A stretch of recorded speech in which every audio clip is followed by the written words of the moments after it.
What's cracking, everybody? XehrFelrose here, bringing you some Pokemon Go Battle League content. In today's video, we're going to be sending off the season with some spice. We've got a Larvesta with a very familiar backline. This trainer clearly is a fellow Superior Dugong backline enjoyer, as you know. But we have Larvesta on the screen here. This is some spice with a solid team that I like. Y'all have seen it before. Real quick, before we get started, just want to announce that I am going to be doing a group session on Metafy. So what that is basically I'm doing a lesson to a group of whoever wants to get involved. You can get a seat on Metafy. I'll leave a link in the description below. I think it's like $20 US, and it's a session on team building. So basically whatever I would be teaching and then some on the team building lesson that I do on Metafy, I'll be doing it to a group of people. So if you'd like to get involved, get in on that lesson, please check out the link in the description. I'll keep it separate from all the other jargon that I usually put down there. So let's get into the battles here. Thank you for ZT Smith for sending in these battles to us for the Shoutcast. And trainers, I'm going to need battles for next month. So please feel free to send in battles to the channel next season with some spice or some good meta teams. Interested to see what you guys come up with. Link in the description of the pinned comment. We see an awful lead here in the first game with a Shadow Swampert. ZT Smith sends in his Dugong, and the Swampert stays in, goes for a Sludge Wave on the CMP. Gonna see the Icy Wind come off. Unfortunately, this Swampert can just dip out here, but they eat the damage and then come in with a Clefable with the shield advantage that they've generated from that Swampert. ZT Smith's Dugong going straight for this Icy Wind here to start to lower the attack of the Clefable. And Clefable's already down at half health.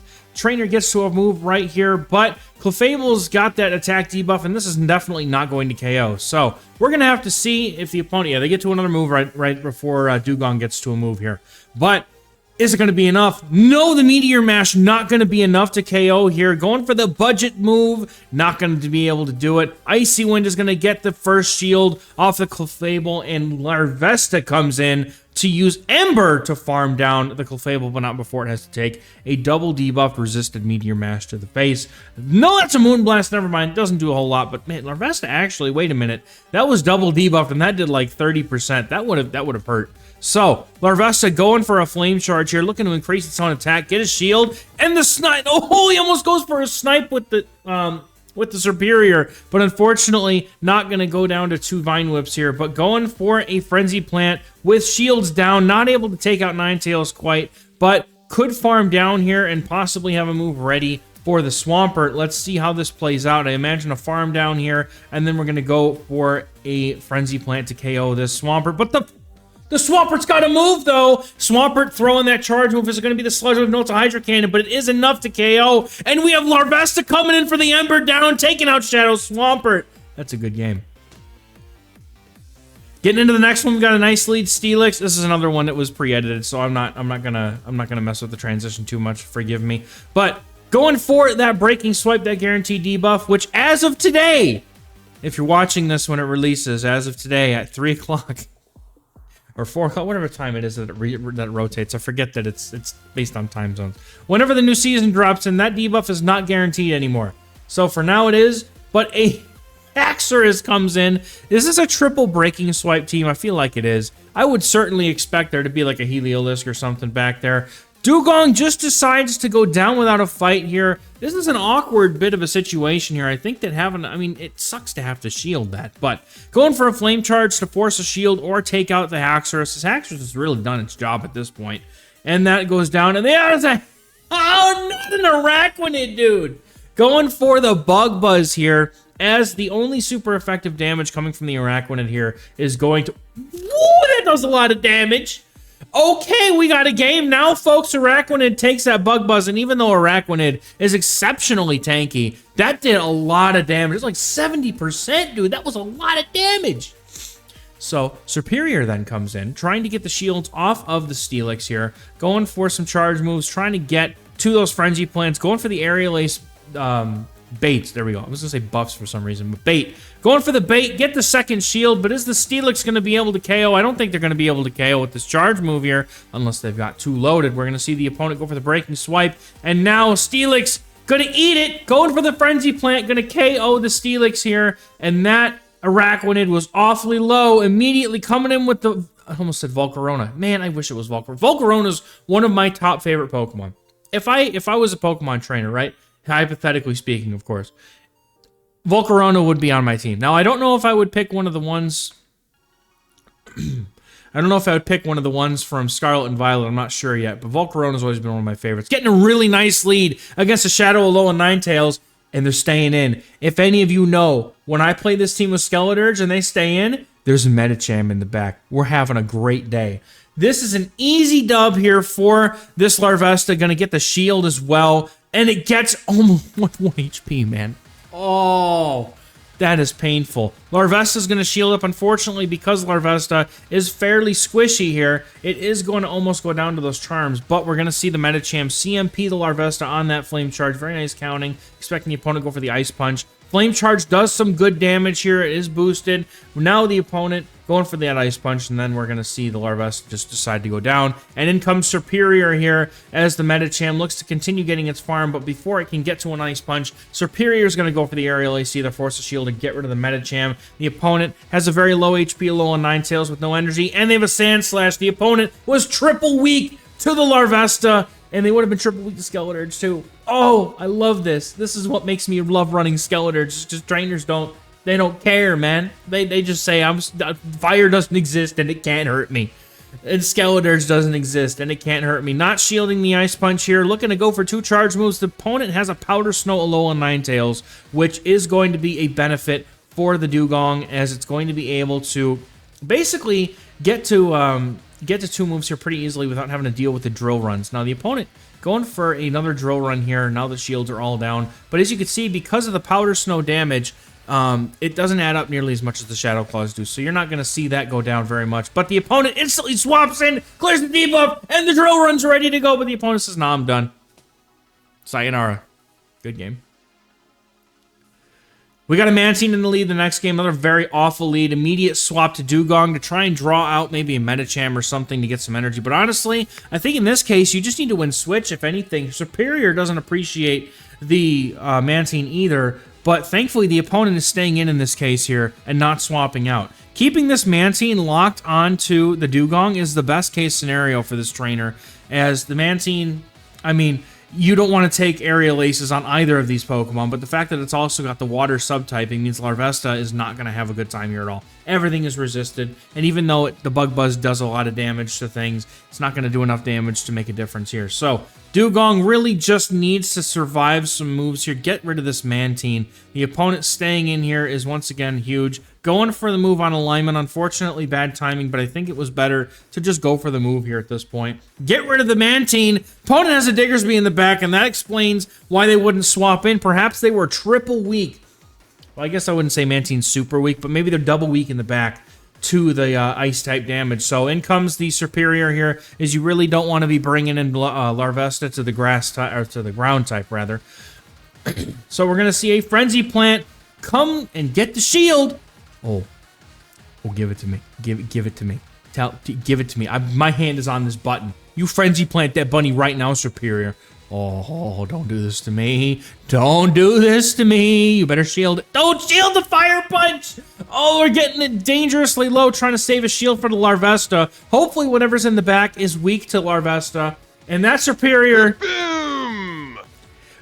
Is that a Swampert? Is that a Swampert? Oh, I have my button ready. It's ready. Let's go, Swampert! Boom! Dude! Good game. Very nice. Well played. Getting Larvesta into a Deoxys matchup. Not the worst, especially if the Deoxys doesn't have Rock Slide. If they got Rock Slide, then we're having a problem. But Ember does not charge as fast as you'd like it to, unfortunately. So we're going for the Thunderbolt here. The opponent does have it. They did build up to it. But do they bother going? No, we don't go for the Bug Buzz here. Maybe the opponent wants to shield. They could be running a double Ice Comp in the back. Either way, you can't swap out here because we have Dugong in the back, which means that, unfortunately for Larvesta, it does have to stay in here regardless, even if there is an Ice type in the back. So we just kind of hope, and there's the Dugong, so we are going to see a Bug Buzz come out. This boosted Bug Buzz could do a ton of damage. The opponent lets it through, comes in with Superior. The defense drop is massive, dude. There is no shields remaining on this Superior, though, unfortunately, but this farm down is still going to matter. because that's charge move and a half. Deoxys, I believe, was just about out of energy. So what is the opponent going to come in with? They have the Alolan Sandslash. It was the double ice comp. Saving Larvesta for a bit hopefully pays off. Otherwise, we do still have that Dugong. But man, with that attack drop, those Frenzy Plants don't do much damage at all. So we're going to see this Frenzy Plant come through, get that Alolan Sandslash down to about half HP, and then they have a lot of loaded energy here. So our Dugong is going to come in, try to absorb that energy, giving the opponent no quarter here as Dugong pops in, looking to absorb his Drill Run. Again, it's another, I think it was a Powder Snow Alolan Sandslash as well. So another better matchup for Dugong, but Dugong is now going to eat the Psycho Boost, and the opponent leaves themselves with no attack stat as Larvesta gets the farm down. Opponent goes... Dude, that almost KO'd. They gotta have a Drill Run, right? Yeah, they got the Drill Run, taking out the Larvesta, but that fast move damage may have mattered. Could go for the Icy one here to get the shield with good timing here, and then we're just one move away from that, one move away from the Drill Run. Does it get there? Don't know, but is the Drill Run going to be enough to KO after the debuff? Let's see. Drill Run. Dugong hanging on by a thread here. Going to be able to get to the Drill Run and KO the Alolan Sandslash. That's a good game. Well played. That was close. That comp is difficult. All right, we got a Walrein in the next game here. Not a bad matchup since it takes the opponent 9 whole Powder Snows just to get to the Earthquake here. CMP tie on the Flame Charge. Was that really 9 moves already? Oh my goodness. That, dude, they got to go for it. Do you call the Icicle Spear? No, you don't, but they probably baited with it anyway. But are they going to be able to get to another one? No, but they come in with an Azumarill and Serperior's in the back to say, what's up, have some vines, baby? Because this is going to one-shot this Azumarill, and unfortunately, that also means that the Walrein is only 1 move away from the Vine Whip. So I would have certainly liked to see 2 Vine Whips back-to-back here, just to be able to really, while they shielded that, just to be able to really put on the hurt here. Now, I almost feel like you have to shield this. Yeah, you do, because you can't really come in with the Dugong safely here, but you can overload on a ton of energy at this point.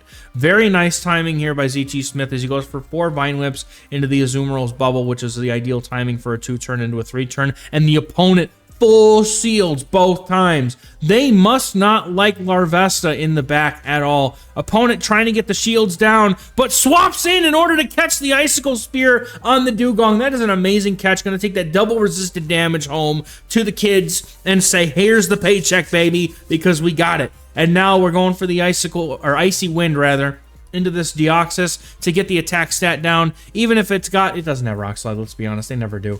Going for the moves, probably going for the Thunderbolt here.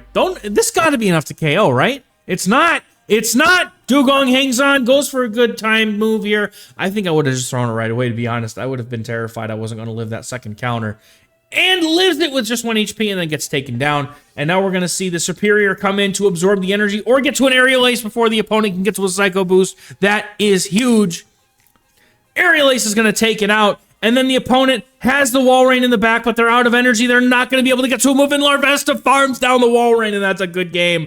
Let's go. Well played. And then we got the good lead here into the Metacham. Everything on this is resisted except the Psychic, and the opponent is going to take a lot of damage in order to get to that Psychic. So we're going to see them full send the Psychic, possibly going to shield up, not taking any chances here as the opponent goes for a Ice Punch. The Flame Charge comes through here in order to start ramping up that damage. Now, Larvesta needs 9 Embers to get to that. Ooh, it needs 9 Embers to get to the Flame Charge, but the opponent save swaps in a Lantern, and they're about to be punished big time. And this is why you don't save swap Lantern, folks, because if there's a Grass type in the back, man, is this going to be painful. They go for the Surf into the... Oh, God, I can't speak. They go for a Surf into the Serperior, but it doesn't matter because it barely tickles it. And then the Serperior loads up to 2 moves, and I'm going to give the button to that one. And then there's a Mandibuzz in the back. And that is just what we call rock, paper, scissors, folks. That's what happens, unfortunately. I mean, in this game, it didn't matter. But I would certainly be more willing to swap in that Mandibuzz rather than the Lantern, just because Mandibuzz is overall a much safer Pokemon here. But not going to matter because we have the Dugong in the back for the Mandibuzz, have the Serperior for the Lantern, and Larvesta just kind of destroys the oh my goodness, kind of just destroys the Metacham. Medicham is going to come in. The opponent now locking themselves in. Going to take this Dynamic Punch shielded. And the opponent has the Mandibuzz left. And even with 2 shields, it's not going to matter because 1 Icy Wind is going to lower the attack of the Mandibuzz. And even if they shield, now everything that they do after this is going to be debuffed. So it's going to do less and less damage. They can't swap out to clear that debuff, even though it's a CMP tie. You know, with 2 shields, it would be convincing, but the opponent's going to have to spend all of their energy just to get rid of the Dugong. And at that point, the Larvesta is going to be low enough, or the Larvesta is going to have enough HP to just farm down with Ember. And that's pretty much a good game here, folks. This is going to take out the Mandibuzz. The opponent knows it's over. Well played. I can't even really say well played. That was like a full hard counter team. I mean, that kind of happens, I guess, sometimes, right? We get another Deoxys in the lead. Probably going to see this played out much the same way here. As Larvesta is going for all of these moves, the opponent just goes straight for the Psycho Boost, not even caring. So they are not running that double ice comp because they feel maybe they are. Okay, the opponent, maybe they are running the double ice comp, but they sure do feel confident being able to swap out here and get that free shield. But the opponent shields right back, as Dugong usually likes to shield the first move because it wants to Icy Wind the target and then take less damage afterwards. So Drill Run is going to hit the Dugong for the neutral damage here, but that's okay. This is going to be kind of one of those back and forth matchups here. There's an even shield scenario. Both Pokemon are still kind of sitting around the same HP after their charge moves go off, so this is a very neutral match. I certainly would expect to see at some point the opponent probably swapping their Deoxys to try and snipe the Dugong or something of the sort, right? I would definitely expect a play like that to come up here. So we're going to see what happens at the end. Is somebody going to shield? Are we going to throw moves? We're going to throw hands instead. Let's see what happens. Drill Run comes through. ZT Smith almost gets to a move, but is able to get to it before the Icy Wind gets off. Or before the Deoxys farms down, the Icy Wind gets off, rather. My brain is all over the place. But coming in with Superior here is a really good play because the Thunderbolt is resisted, and that's going to force them to throw a debuffed Psycho Boost instead, which will even further debuff the opponent here as they go for that Psycho Boost, saving Larvesta for what could potentially be the Alolan Sandslash in the back here. Psycho Boosts not doing too much. Overloading on energy. Goodness, my tongue is in circles today. Woo! Overloading on energy. Frenzy Plant going to go off. Opponent maybe swapping in. What are they going to bring in? Just spamming the button on the Larvesta here, wanting not to take any damage. But the opponent has the Dugong. There's an Alolan Sandslash, and I bet you with the shield, that Alolan Sandslash is just going to melt under the pressure of this fire damage. Flame Charge is going to ramp up the damage, and now even the double super effective damage. Dude, it increased by like 50%. Oh my goodness, good game. I love it. Man, I love fire types in this meta. It's great. All right, we get a bad lead, though, into the Larvesta, and the opponent swaps out for some reason. That was a good matchup. I'm surprised it swapped out. But we got the Dugong in the back now. The opponent coming in with a Diggersby means that the Superior can pop in here and freely just go for the Frenzy Plant and almost KO. Get a little bit of extra farm, and then the Mandibuzz has to sit there and eat probably 3 or 4 Aerial Aces. Never mind, it's not going to be that many. They have Hyper Beam, and that's going to do a lot of damage here. But we're going to see how much... No, they got Air Slash as well. That was such a weird swap out. It really was. That was a really weird swap out because now Dugong gets to land on the Mandibuzz, and we don't know what's in the back yet, though. So we're going to have to wait and see what the opponent has in the back. Perhaps they have a water type of some kind in the back or something of the sort, because I don't know why they would want to swap out immediately into a Diggersby when Mandibuzz is a flying type and it beats bug types quite handily. So we're going to see what happens here. Mandibuzz getting the treatment. Victory Bell in the back getting burned to shreds. Not even going to get to... No, they don't say, I'm done, dude. I'm done. That's it. In that situation, if you're the trainer with the Victory Bell and you lose like really hard to something in the lead, typically you're going to want to stay in, right? They should have stayed in with the Deoxys like the trainer previously did, because it's in their best interest to just get rid of the Larvesta entirely. So in this case, we're going to see Larvesta stay in on this Medicham and go for these Flame Charges. That's resisting the counter damage as long as we shield a Psychic correctly. Typically, this is a good matchup for Larvesta, even though it's very squishy. It's doing work. Stay hydrated, folks. It's good for you. Water. You need water. Water is necessary to live. shields up a Psychic correctly here, going for the Flame Charge. Opponent doesn't shield. Down 2 shields. Pidgeot comes in looking for the farm down and gets it. But Dugong's got to come in here. Hopefully the opponent does not have an answer in the back to the Superior, because if they do, this is going to be a bad time. Opponent goes for the Brave Bird and the immediate switch into the Superior to try and figure out what they're going to swap in here. And that's a Shadow Victory Bell. There's another, man. Shadow Vic. Been a mainstay of the meta for so long. The Aerial Ace cuts it clean in half. And this is going to open the way for Dugong. Now, the opponent's probably banking here on trying to get the farm down with their Pidgeot. Going for the full farm down, leaving absolutely no HP for that Pidgeot to farm down here. They are only getting 1 wing attack. And that was a very, very smart move here by ZT Smith. And now the Dugong gets the farm down because the opponent's not getting to a charge move. In 6, that's it. Right, they were at the move. They were right there. Lantern on the... Oh, no. No, my nemesis. My most hated Pokemon to go Battle League. And he's staying in. Oh, it's so painful to see. Oh, I was hoping he would maybe try to catch a Surf there. That's unfortunate. You gotta... I mean, you don't gotta. You do whatever you want. But typically, I just swap to Dugong anyway, because at least I can try to make them get out of there with a Drill Run. I don't know what I'm going to accomplish by doing that. Sometimes it works, sometimes it doesn't. But, hey... Even shields, and there's the Surf catch. Very well done by ZT Smith catching that Surf on the Dugong. The opponent now has no energy, and they have to really, really reach for that Thunderbolt at this point. I don't know if they got there. Excuse me. Oh, goodness. But ZT Smith thinks so. They did get to the Thunderbolt, and was that a CMP tie? No, it was not, but the opponent is not swapping out. Sometimes the opponent will, or not sometimes the opponent, but sometimes the Lanterns will be cored along with a Flying type.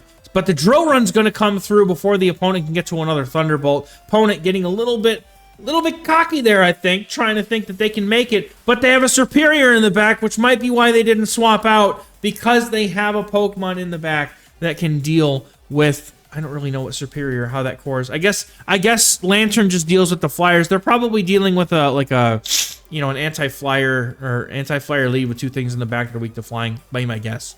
Aerial Ace, though, gets caught on the Superior, doing enough damage to take it down about 30%. Now ZT Smith's got to overload on energy quite a bit and hope that the opponent is weak to Larvesta in the back. That Aerial Ace doesn't feel good, but going for one right here, it's not going to be enough to KO, but we getting right up on the second one here, which might be enough. Oh, it'll be enough, but if we get the farm down, that would be even better. The opponent swapping in a Venusaur. They are running a double grass comp, so just as I kind of expected, it was Lantern with 2 things in the back that were weak to flying. That was what we were trying to lure out, but the opponent's Venusaur not going to be able to get to the Frenzy Plant in time to take out the Superior. They're going to get the clean KO with the Aerial Ace, and in comes the Larvesta for the farm down, and that's going to be it. That's a good game. Wait a minute, never mind. Oh, no, there's Lantern in the back. We're good.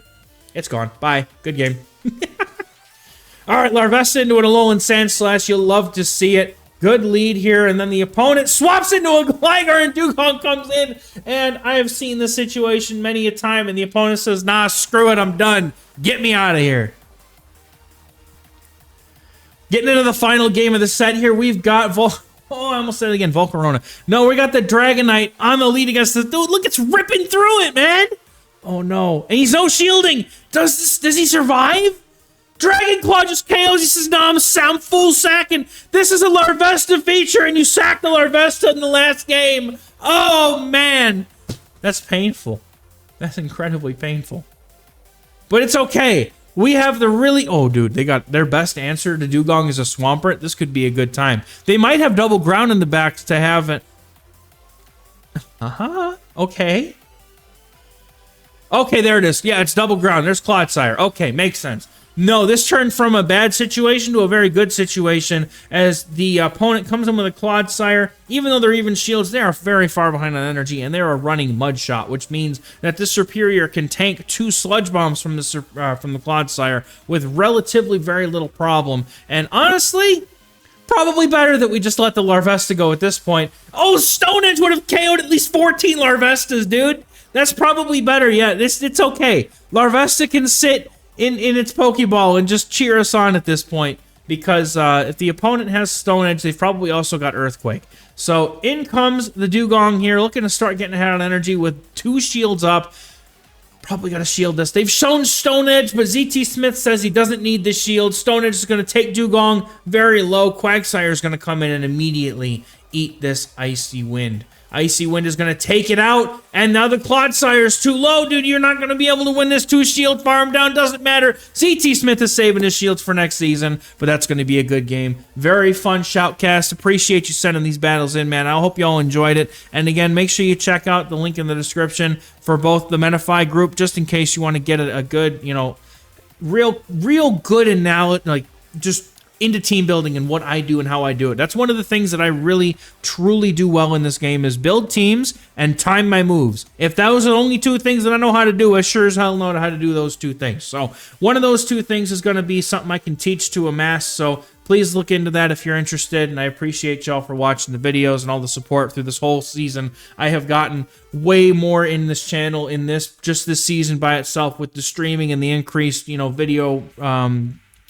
the increased video frequency. So, you know, just the amount of support and awareness from the community, and I'm hoping that we get to continue even further as we reach even near 4,000 subs. It's been a really awesome season, and I'm looking forward to going through it all over again. So we'll catch you guys next season. I'm actually streaming tonight at 6 p.m. Eastern, so make sure you're there. We're gonna catch the new first set of the new season. So meet me there, and I'll catch you all in the next game, next video. All right, bye.